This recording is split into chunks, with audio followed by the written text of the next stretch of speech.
I still remember when I was even when we had exams and all, my father used to ask me to come and watch Sachin bat, and once he gets out, then he used to tell me go and study. On my second birthday, my dad's friend eventually gifted me around 7 cricket bats. So maybe there was something in the destiny or something somewhere, they also had a faith that I'll go on to play some cricket in future. Getting into the state team for the first time was a special moment for me. But eventually I got out on a duck in the first outing under 16. But as we all say, it's always good to start from the scratch to go up. And one fine in evening, I had never thought Wani would accept the invitation, and I casually asked him, Vani, I would like to invite you guys to home. If possible, can you just spare a couple of hours for me? And without anything, he just said, yes, we'll come. And then the only one condition which he had put was make sure there are not much people around. So let's have a private kind of this thing visit, and we'll be back.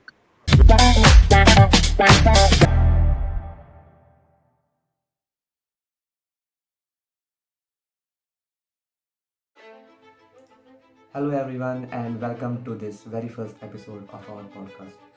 I'm Harish, and I am thrilled to have you join us in this exciting journey where we bring to light the stories of some incredible sportsmen focusing on cricket and beyond.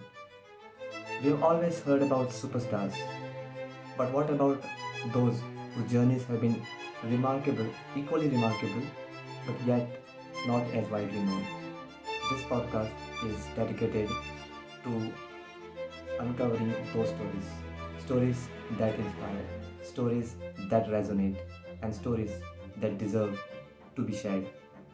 Our guest for the first episode perfectly embodies this. He's a cricketer who has made headlines during one of the most exciting IPL seasons. Swapnil Asnodkar was the part of the title winning Rajasthan Royals in the 2008-9 IPL season. He's a hard-hitting opening batsman hailing from Goa. He scored 311 runs at an amazing strike rate of 133.47 runs. But Swapnil's cricketing prowess is far beyond just the IPL. He was also the highest run scorer for Goa in the 2017-18 Ranji Trophy season, where he scored 369 runs in just 6 matches. Even after his playing days, Swapnil continues to contribute for the game that he is so passionate about. We are lucky to have him here in our very first episode. He's going to talk about not just his cricketing journey, but also about his personal life, what keeps him inspired, and much more. So, without further ado, let's jump into the episode. Swapnil, welcome to the podcast. Thank you, Harish. Thank you so much. Can you just tell us about your early life in Goa, your childhood? How, how was it? Yeah, actually, to be honest, my early life has been not anything different or anything, but it has been the same what normally a young kid goes through. And I've been fortunate enough, because my family basically was into sports, and that's how I think I got that into the genes, while growing up, and understood how important the love towards the game and all. It just started. There was nothing special about it. But then, yes, I just started loving, to play all kind of sports, not just cricket, but there Okay. were other sports too. Oh, okay. So, how did the love for cricket start? Cricket, as we all know, how crazy game this is in India. You don't need anything special, you don't need someone to force you to go on the field and play this game. But you can see most of the guys, or even girls for that matter, they just go and enjoy this game. It's there in the, I would say, in the heart. This game is, although it's not an official a sports this thing game, official game of this country, but then unofficially I can say, cricket is one of the most influenced sport Right. in India. So that's how I also started loving it. And obviously the biggest reason was watching Sachin Tendulkar play. That has been the inspiration for me from the childhood days. Yeah. Okay. I was actually going to ask that. Who Uh, were your early influences in in the cricketing world? Like apart from Sachin Tendulkar, of course, who else inspired you? I would say apart from Sachin Tendulkar, obviously there have been lot of stalwarts whom I've just watched keenly and crazily in my early days. But yes, it was Tendulkar to be honest. Because I still remember when I was even when we had exams and all, my father used to ask me to come and watch Sachin bat, and once he gets out, then he used to tell me go and study. But apart from that, as I said, my family was into sport. My uncle was a very good tennis ball player. So as a kid, me and another cousin of mine, we always used to make sure we go and watch his games, like the tennis ball floodlight tournaments. So that's how the craze started coming into us, and I persuaded it in a big way, and really those were the days I would say which got that kicked in me, about the game, and it all happened then. Right, right. Was there any particular incident which really inspired you that I have to pursue this as a sport? Not really. Actually, it was my father who had a vision, I would say. But I never thought I'll go on to play a cricket on a professional way. In a professional way, I actually was as a young kid who all does the same thing in Goa, playing in their backyard or in the fields. That's what I used to do. But suddenly one fine day, my father actually it all happened as I was studying in Holy Family High School from LKG to 7th, and suddenly my father influenced me or told me we'll change the school, and I was like, why? What's the need? And there he had a vision, as I said, it was not in my mind or anything, but he had a vision that he wanted to see me become a player, cricket player, who want go on to play for the state or something. And there was no cricket team in the school, so that's where we shifted from Holy Family to New Goa High School. That's where the cricketing journey actually started, and that's how things started falling in place. Okay, okay. So it started in school, all the way Yeah. in school. So what was really the turning point which really led you to take cricket seriously? Well, cricket, as I said, on my second birthday, I never, obviously, I was very, very small to understand all these things. But when I saw the pictures and all later in my life, on my second birthday, my dad's friend eventually gifted me around 7 cricket bats. So Oh, maybe there was something in the destiny or something somewhere, they also had a faith that I'll go on to play some cricket in future. That's how the thing started. okay, okay. So can you recollect your first success story as a cricketer, maybe in school or maybe in college? Yeah, as I said, when I shifted to New Goa High School, when I was in eighth standard, we hardly played 2 games. We lost the second game, and we were out. And when I was in the ninth standard, that was the turning point in my career, in my life, because that's where I started. People started knowing me because that was the first time when the DG Narvekar Trophy had happened for in the school. And as I was playing for New Goa, I ended up getting 300s back to back in that tournament. And that's where, from there, I got into the under 16 state team. So that tournament was the, stepping stone for me to come into the professional cricket. Okay, okay. And you always wanted to be a batsman? Yeah, I actually started off with the off spin, but then I thought there was a lot of efforts required to become a bowler. So ultimately, saw other players batting, and I thought this is the best thing what I would love to do. Because tennis ball, yes, we were playing a lot of tennis ball in the fields and in the backyards, and I used to bat a lot. But then never thought I'll be playing with a leather ball or go on to play it in a professional way. Right, right. There is a particular style about your batting. You start attacking right away as an opener. So how did that happen? Is it like you like to play like that? Not really, not really. Actually, people just saw me on TV playing that kind of game because the situation, the format demanded that. Usually, I am a very steady kind of batsman in the first class. If you go to see, I used to be like a person who bats like who love to bat entire day, not just like go and play shots, but hang in there for a lot of time, and then eventually start playing his shots when I understood the wicket, how the bounce and all that stuff. But more of a patient kind of batsman. But then since I was playing IPL and people also got surprised to see me hitting sixes because till then I doubt. I think I had only hit only couple of sixes, I guess, till then before the IPL. But then suddenly people were shocked to see me hitting so many sixes.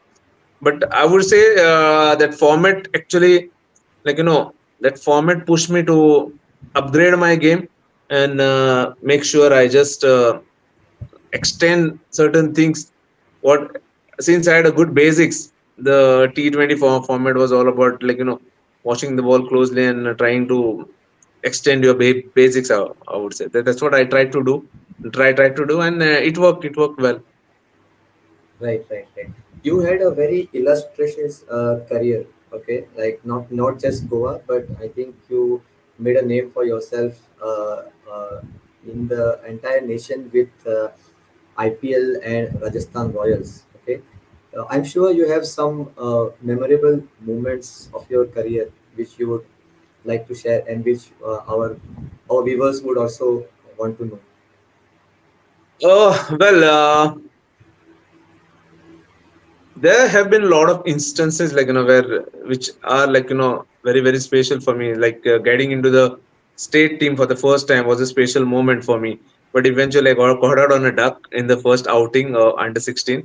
But as we all say, it's always good to start from the scratch to go up. Then again, getting into the Ranji Trophy side, that was also a special moment. And fortunately, by God's grace, I made my debut at the age of 17. I was quite young.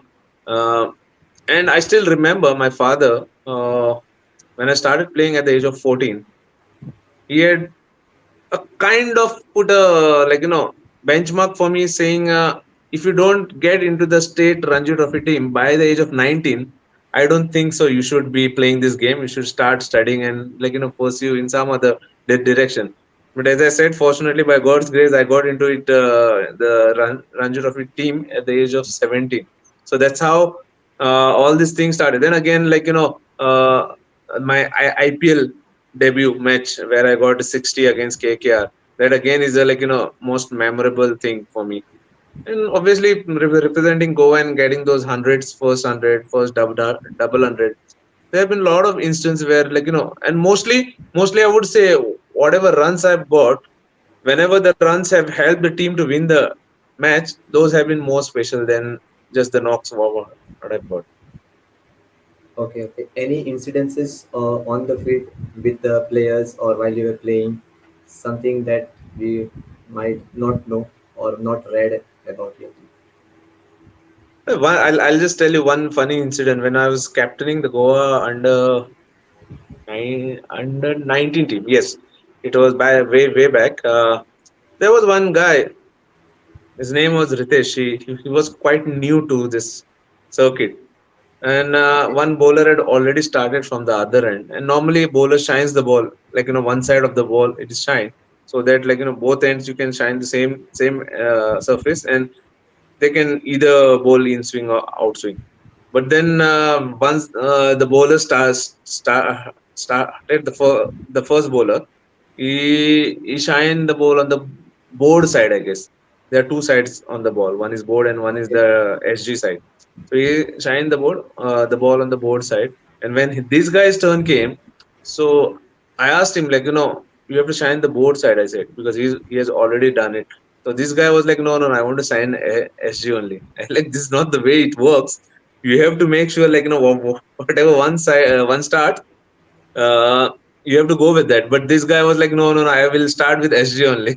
And that was a very funny incident in the on the ground where I still recollect it and we still laugh when I tell my players and all this stuff. Because he was very new to the circuit and he was not knowing exactly what to do because he was told by someone to shine the SG ball, SG side, sorry. and Okay. he got stuck to that, but he was not ready to accept. Then I eventually had to tell the other bowler to shift the shiny side on the SG side rather than board, because this guy was very much adamant and he was not ready to listen or adjust. That also tells about that captaining is not just about cricket, but it's also about people management, right?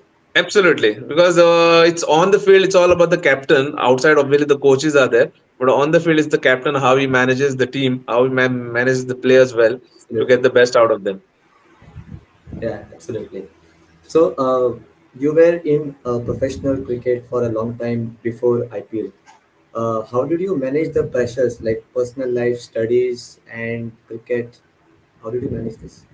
I've been fortunate to have, my parents have been always supportive. My father, he is the backbone. My uncles also, they always supported me in this game. They never allowed me to feel the pressure of studies.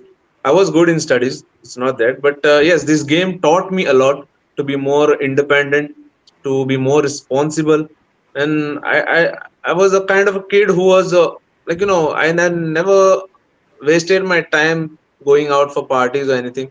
I used to make sure once I'm done with the cricketing thing, I used to make sure I whatever time is there, I used to go to my colleagues, and get the notes and all that stuff, and make sure I don't lose on that also, because it's a very important thing to have a good balance between both. Because at times you can see, sportsman saying he's tired and he can't do both, but then it's always good to have both the qualities going, because education, as we all know, is also very important for the survival in life. True, true, right. And it also tells us, that yeah, there are so many people behind the making of one sportsman or one superstar. You have to have support from your family, support from your friends, like how Very true, your very father true. inspired, then your friends help you with your notes. So really inspiring. Okay, Absolutely. yeah. So what were the some of the lessons that you have learned on and off the field? See, as I said, I have been a big Sachin Tendulkar fan all my life. Now also, I used to always admire him. I used to always keep a close eye on him, how he behaves on the field as well as off the field, and that habit actually got inculcated in me also. Because I also never wanted to be in any controversy or anything. I always made sure that whatever I do has to be in the interest of the team, and just kept it simple. Whether I get 100 or get out on zero, you will see the same Swapnil. You won't see a person with different attitude or different mindset. I'll be the same. I just try to be the same with all my teammates, even at home or wherever it is. So that's one thing what I always, because the thing in my mind was, whether you go up or you go down, if you be a good, if you can balance that, people should remember me as a good human being rather than a person who shows attitude when he does well, or hides himself when he doesn't do well. So keeping that balance always helped me to be a good human being. That's one thing what Very I've true. always learned. That's very true. All right. I think let's move now to the most interesting part of your career, which was the IPL. So, tell us about how did Rajasthan Royal happen? Yeah, basically, when we heard the news broke out, that IPL is happening, and what we had understood, Goa coming under the catchment area of Bangalore. So I was supposed to be part of Okay. the RCB thing, if at all it had to work. But then I see. things didn't do well, didn't work for me at that time. And on a one fine evening, I had a call from Rajasthan Royals office saying, if you have whether I have signed for any franchise or not. To which I was very much surprised and very much happy to know, And immediately my response was, no, I am not signed with anyone, and I'm really keen to sign with RR. So that's where the thing happened, and obviously for few minutes I couldn't believe myself, it's finally happening. And the first and foremost thing what I did was, just to call up my father, who was at that time working in a factory, and he used to work in ships. So the first and the foremost thing what I did was call him and gave him this good news, and followed by my mother. who they have always been the backbone of my whatever I am today. It's all because of them. So the news had to be first told to them, and along with that, then I once I signed the contract, immediately within a couple of days, I was called to Bombay to sign the contract. And once it was signed, it was known for the entire Goa. And now that I'm a part of Rajasthan Royals. So, can you share any memorable experiences from the from your time in IPL, like some interactions with the players or maybe some important matches? Yeah, there have been, as I said, this game teaches you or gives you a lot of moments which you can cherish for life. The first moment I would say, sorry, I would come to the point again. The obviously Sachin Tendulkar has always been the first person who has inspired me along with Rahul Dravid, two of them, and I would say Brian Lara and Shane Warne. So these have been my four heroes. And whenever Lara or Warne used to play against India, I always wanted India to win, but at the same time, I wanted them to perform. So So nice. and the moment I came to know that Shane Warne was the captain, and I still remember when we went to Jaipur for the first time before the camp, I would say, just 2 days prior or something, and that's where we got introduced to Warne. And the first thing was when I introduced myself as Swapnil Asnodkar from Goa, he was like, "Oh, the land of beaches." That's what he said the Okay. first time. Okay. So it was Okay. the beautiful, pleasant moment for me, coming in touch with a childhood, hero whom I have been very much constantly enjoying his success and the way he used to play the game. And now to be a part of the dressing room along with him was a dream come true. And Great country. I would say, and the most fascinating moment for me was when, as a team, we were in Goa, and I had just invited Warnie at home, and he just accepted without any like you know delay. He just said, "Yes, we are coming to your place," and that was the fantastic moment for me having Warney, Smith, Watson at my place, Jadeja, all those players. Yes, yes. You just stole my thoughts. So yes, I was going to ask you. Tell us more about that Shane Warne visit, the famous Shane Warne visit, and your most cherished memories of that incident. I think we had a break of 5 days after sixth or eighth game. Somewhere then suddenly the option was given to the players saying, if you want to go home, you can go. Like and then I came to know. I was also happy that I'll get to go home, but then I came to know that Rajasthan Royals has planned a trip to Goa for 5 days. So it was a great thing for me also being at home. I would have got to be at home at the same time. The team was also coming here. So most of the players uh, traveled to Goa, and we were staying in Taj. Uh, and one fine in evening, I had never thought Wani would accept the invitation. And I casually asked him, Wani, I would like to invite you guys to home. If possible, can you just spare a couple of hours for me? And without anything, he just said, yes, we'll come. And then the only one condition which he had put was make sure there are not much people around, so let's have a private kind of this thing visit and we'll be back. But yeah, when I told this news to my family, obviously there were few relatives who were informed about it, and maximum of the relatives were kept out because I didn't want the place to be too crowded. But the moment when they got to know that Wani had come, and they got very pissed off on me, saying why you didn't invite us and all this. I said Wani had given me a strict instruction not to make the place crowded. But he came. They sat for around 1.5 hours. They enjoyed talking to my family. They enjoyed some local food in Goa. Wani obviously didn't had anything, but Watson, Smith, and Jadeja, they all had all the local fried prawns, all that stuff. So they enjoyed Wow, even mangoes. sounds good. Even the Okay, mangoes. It was a time of the season when the mangoes are wonderful. they also enjoyed it, and so it was a beautiful moment to capture for lifelong. I never dreamt any India having an India player at your place it's possible. Not, I'm not saying it's not, impossible. It's possible. Somehow you can get a India player. I'm not saying it's easy, but it's possible eventually. But getting an international player at your place, and that to a stature player of Shane Warne, I had never even dreamt about it, and that happened. So that moment was very, very beautiful and nice. And the kind of, gesture what Wani and entire this thing team showed. Even we had our coach, Mr. Darren Barry. He also had come. He was also very, very happy to, visit my house as well as meet all the family people. So yes, that has been a wonderful and beautiful moment of IPL, I would say, in my life. Yeah, beautiful indeed, actually. And to have your inspiration, your model coming to your house, spending time with you, I think you can't even ask more. Wonderful. Absolutely. Yeah. All right. So yes, what now? Let's come to this more about IPL.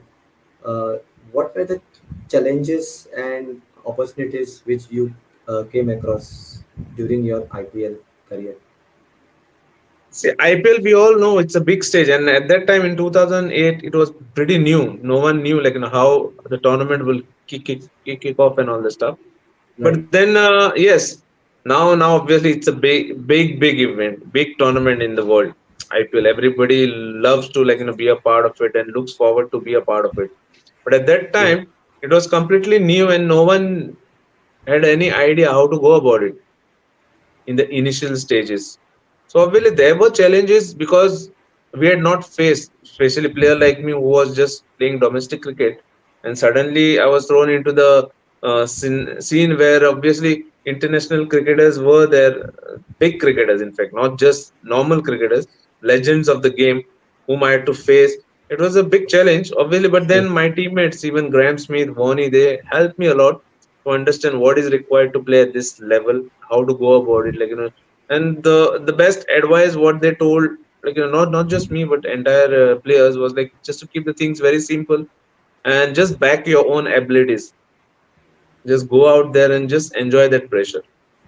That's what I Right. tried doing, in that season, and worked really well for me. Especially facing Wonderful. a legend like Megra, Makhayan Tini, Umar Gul, really Indian players were there. Ajit Agarkar, Munaf was part of us. It was Right. big names. Then facing Muralidharan was also a big challenge because a Oh lot of yes. legends himself Oh yes. were not able to understand what he is trying to bowl. So me coming and playing him was absolutely difficult because it's not that easy to pick him under the lights. Very difficult. So obviously these were the So challenges. so how did you manage Muralidharan? Like, No, did you I used to were you have a able to? lot of word with Graham Smith and Warney, what exactly needs to win. They used to see, they used to keep telling me just try to watch his wrist. What is he trying to do? It's not easy.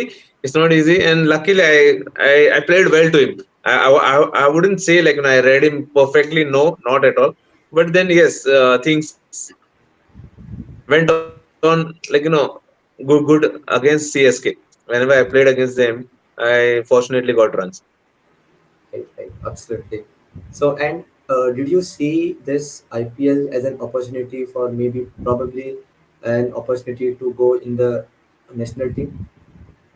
Yes, because once I did well in the first edition, I thought I'll get some. But yes, as I said, I got into the India A side. Unfortunately, I didn't do well over there. Otherwise, maybe if I had to do well, things would have been completely different. I missed those chances. I still regret I still regret those opportunities which I got and I didn't make the most of them. So if I had to do well somewhere over there, yes, the things would have been pretty much easy Right. for me to go into the national side. Since I was But doing that's well in how. the first class level also, so that would have been a big True. thing for me. But that's how. But that's how the game is, right? In the end, the game wins. That's all we can True, say. true, true, very much. Because see, opportunities comes and they go, but then at the end of the day, you have to analyze and either be happy or sad about it. If you be happy and move on, that's the best way to do, and that's what I did. And we can't keep repenting or get stuck True. over there. We have to move on. The life goes on. goes on, right? So obviously, True. coming from a small state of Goa to reach that stage also is quite an achievement, I would say. Although I could have gone further, but then maybe I was destined for that, and I'm happy about it. True, very true.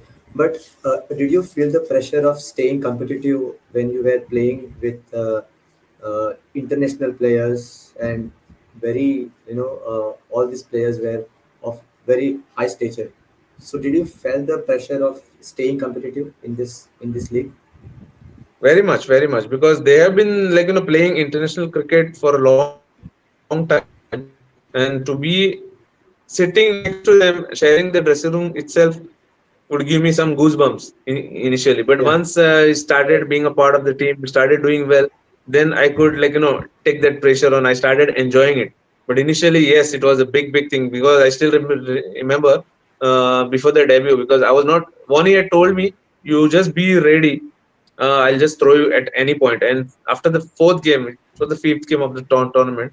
During the team meeting, because our match was at 4 o'clock, and I still remember at 12 o'clock we had a team meeting, and at that moment he told me, "You are on to today." Till then I was not knowing, but then after the meeting, when I went back to the room, I could feel like the pressure straight from there that yes, I'll be playing this game now.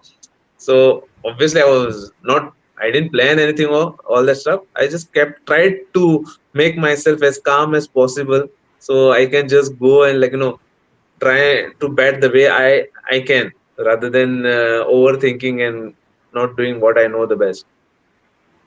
very true, very true. And how did you overcome the setbacks of failures? Like you mentioned that your first debut was duck. So how did you keep yourself motivated in this kind of tough times? If you go to see, my junior level has been more of a failure. I didn't do that good in the junior level. I only couple of 50s in under 16 out of 3 years, and then under 19 first 2 3 years I failed badly, miserably in fact. And that's where actually the thought had come to me. I even went to my father and told him, I don't think so. I belong to this stage. So I think I'll quit this game because I can't cope up with the pressure. I can't enjoy this pressure at all. And that's where he was the person. He was the only person at that moment who told me don't worry. I am there behind you. You just go keep working hard and enjoy your game. Start enjoy your gaming this thing game, and don't worry about the results. That's what he told me, and that actually helped me to turn the tables around. I started working really hard from that moment and made sure, then I realized one thing in life that, see, whether you do well or you don't do well, that's part and parcel. But if you learn something out of it and try to, implement it in the next game, that will be more helpful for you. And that's what I started doing. And that's how the graphs also started changing for me. So I started doing That's well. I was more about being in the present rather than thinking about future or in the of the past. So I just started being in the present and playing ball by ball, as we say. If I do anything, I should make sure I give my 100% in the practices. I never missed practice. I made sure I was there doing all the hard work, so that helped me actually. I started valuing my wicket whenever I used to practice, and I never used to like getting out to the bowler. It's not that I didn't get out anytime, but I always wanted a good ball to get me out rather than just throw my wicket. So that habit actually started coming into me, and that's what happened. I just started doing the same thing what I used to do in the practice in the matches, and the success ratio started going up and up. I think that's a very interesting thought which you said that I want a good ball to get me out. Yep. Very interesting, and I think your father has really played a very pivotal role in making what you are. Yes, absolutely. Yes. You have spoken about your parents, especially your father being your role model and how they encouraged you. Tell us something about your family, your wife, your kids. Yeah, I've been married since 2013. I'm blessed with two kids, a daughter and a son. Daughter's elder, and lucky to have all of them in my life. Very happy family. a complete family, I would say. And they have been very much like, they all know like my schedule at the moment. I'm into coaching, so it's tough for them also to accept the fact that I won't be there with them for some time because I have to be out for the Yeah. tournaments and all. But my daughter is already used to it since she is already 10 years old. But son is just Okay. 4, so he's getting like, accustomed to it, finding it slightly difficult to cope up. But then I'm sure like, as the time grows, obviously he'll also understand like, the profession and how much time Right. Right. I be there with them as well as like, on the field. And my wife has she has been again like, the most important factor. She has been backing me in my good times as well as the bad times, and she has been there in the like, all the thick and thin, I would say, throughout my this thing post marriage. And I'm sure they always like, pray for my success and always there to help me out whenever things don't go well, along with my parents and obviously my Absolutely. extended families who are part and parcel of my like, happiness and Yes, yes, absolutely, absolutely. And I think that whole support system plays a big role, especially your close family, your parents, your absolutely, extended absolutely, family. absolutely. Right. And how, like, you have to be away from your family for a long time, so you have to do that work-life balance. So when you are with your family, how do you like to spend time? Hey, it's a thing like, what, obviously they miss me when I'm not there, and yeah, I also do the same thing. But whenever we are together, once the assignment gets over or I have a break in between, then yes, we do try to do all those things what a normal father does, like, take them out wherever they want to, spend some time with them, like understand how like, it's a growing process, like, which I miss being away. But then Yeah. I'm like, happy they are also getting matured as like, and as in today's world, I would say it's quite easy as compared to maybe 20 years back, I would say, because now we have True. video calls and all that stuff, so we can be in touch every day, like, every evening, Very every true. like, afternoon, we do speak on the phone or the video calls. So I would say the presence is there, but not physically, but through video call. But then yeah, we have to cope up, we have to sacrifice certain things being in this kind of profession, because I might not be there. But then whenever I be home, I try to make up for all the things, you know. So your kids, especially your kids, like, are they having some kind of interest in cricket or any other sport? Well, the daughter is not that keen. See, for me as a father, I would just back them in whatever they want to do. Like, they want to pursue their career in. I don't want to force them to get into any sports or any other things.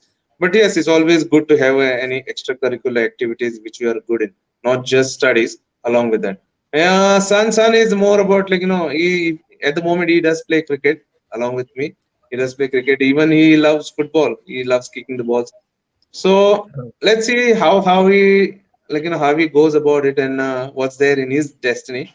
No matter what, I'll make sure I always back him in whatever he does. And the thing is like, he should be having a liking for that rather than me forcing him to be in any particular field. So as a parent, I'm sure true, like, true. I'll be there for them in whatever things they want to do. Especially my daughter, she likes cooking and all that stuff. So she is having in mind to become a chef. But let's see, it's Oh too wow, early to like, wonderful, predict and because this is the growing stage, and where obviously you get influenced by a lot of things.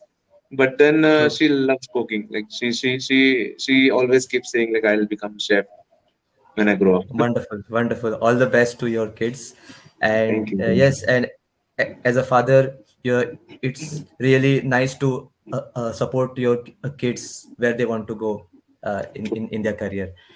All right, so let's come to this your present now. So I hear that you have retired from the professional cricket. So what now? So it's been 5 years now. I'm into coaching now. And see, this game has given me lots. Like, the name, the fame, everything. And now, with my experience of the playing days, along with the captaincy and everything, like, I just want to give it back to the game and the players. So I thought the best possible way was to get into coaching. So I'll be closely related to the player with the game, and like, all the experience I'll be able to share. and that's how I started coaching. First 5 years I did with Goa, and this year I've been fortunate enough to get a call from Nagaland Cricket Association to Okay. be the batting coach for their Ranji Trophy team. Oh, that's it. Very interesting. So, how has your experience as a player influenced your coaching style and your coaching philosophy? Yeah, the philosophies has been same. Somewhat similar. As I said, I never used to have two kind of practices. In the practice do something and the match do something. I always try to stick to one thing. So the same habits I keep telling my boys also. Whatever you do in the practices will definitely help you in the match. Don't try to have two kind of